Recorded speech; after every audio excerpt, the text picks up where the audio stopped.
Hi there and good evening. Tonight I'm doing deliverable 4, and this is a difficult diagnosis that we made on a patient. It's kind of exciting actually, but she came in, she had some abdominal pain, she had a fever for about 3 days and some lower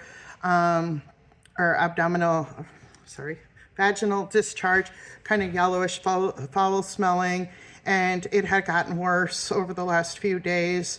So she did have a fever. I don't know if I mentioned that. She had a fever of 101.5 Fahrenheit.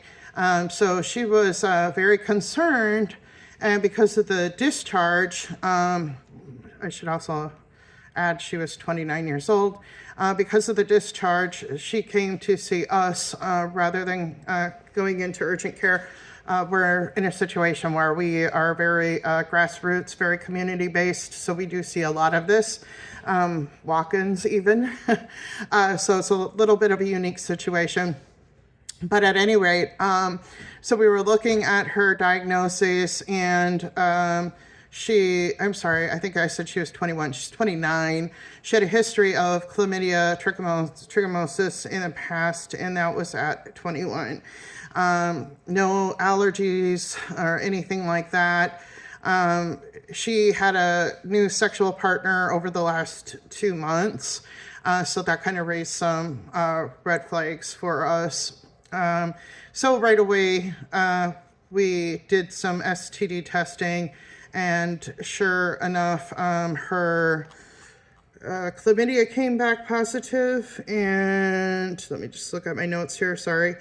Pregnancy, of course, we had to rule out pregnancy right away. That was negative, and her chlamydia did come back positive in her NAAT testing. Chlamydia trachomosis was positive, and then we have a Neisseria gonorrhea that's still pending. So she also had a transvaginal ultrasound. So this is probably the 3rd or 4th one of those that I've gotten to partake in. This is really interesting. So she did have some cervical motion tenderness as well. So those were the kind of supporting cues to the supporting data of it being pelvic inflammatory disease. So the lower abdominal pain, the fever, the cervical motion tenderness, uterine tenderness, purulent vaginal discharge, fever, and of course the confirmed STI, along with elevation of white blood cells and CRP. So it kind of pointed us to that, showing that the CDC guidelines are meeting that criteria for PID with the cervical motion tenderness, uterine tenderness, and the adnexal tenderness as well. And then, of course, she had the additional supportive findings of STI, positive testing, recent change in sexual activity, and then elevated, white blood cells and CRP values. So again, pregnancy was ruled out right away. Ectopic pregnancy is what we were considering at some point just because of the pain. So of course, pregnancy is always our number one concern, because then we have something to deal with in that retrospect, but it was negative. So we did not need to worry about that as much. And then the next thing we were considering is maybe appendicitis. And of course, we're considering appendicitis due to the lower abdominal pain, but the abdominal pain was bilateral. It was not just isolated onto the right side. It was negative for rebound tenderness.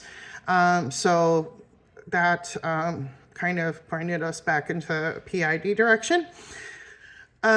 We also considered ovarian torsion, and that was ruled out due to the transvaginal ultrasound. And again, that was because of the gradual pain. It wasn't sudden or severe, so that's why that was looked at.